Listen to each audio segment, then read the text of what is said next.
And I found my poem in this old 80s newspaper, which was a bit strange as well. So I'm going to read it out of that.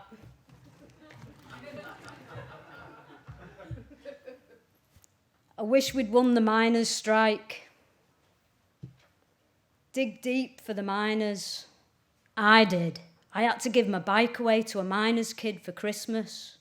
And I only got shit felt tip pens. The shit ones where the nib went in if you pressed too hard.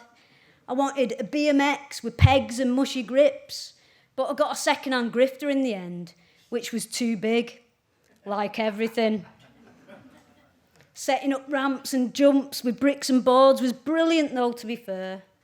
Release jailed miners banner pinned to my body in the wind, fighting against the elements, at the front of the march with all the trade union blokes. Standing round braziers at picket lines. All right, lads, out the side of my mouth. All right, Jay. I was 7. Blue Parker, silver Hafnia Everton away kit and my Wigan Athletic sweat wristband. Proper tomboy. I was only 4 foot with a dodgy perm that Lawrence Farron's mum gave me. I wanted it just at the back, like all the footballers, but she did my whole head. Fuck's sake. I'm still gutted thinking about it.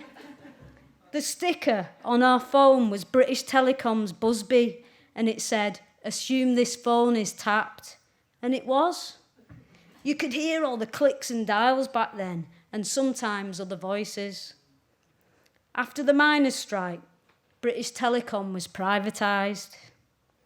We had a duplicator to make all leaflets about political stuff, and my mum and dad had me turning the handle. Our Mike seemed to get out of it because he was reading upstairs. And they always had really long, really boring meetings. We had to go on marches that ended up in a Labour club in various northern towns.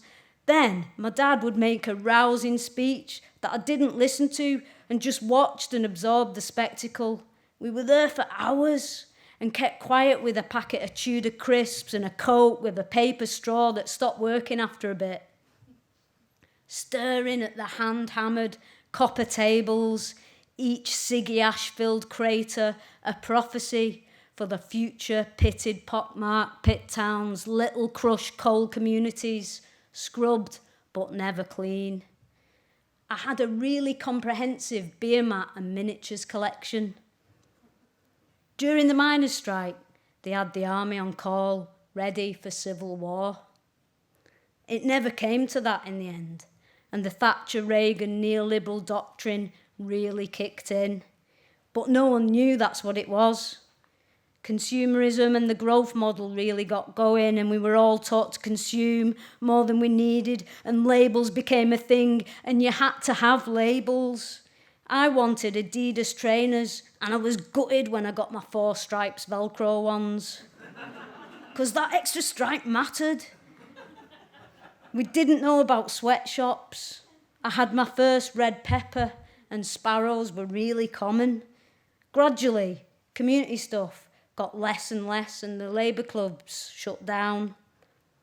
Now, my dad can't remember the Prime Minister's name or what day it is, and he has to dig deep for his memory now, not the miners. He lost that battle, but he was just one man. The miners gave him a lamp to thank him. Cheers, thanks.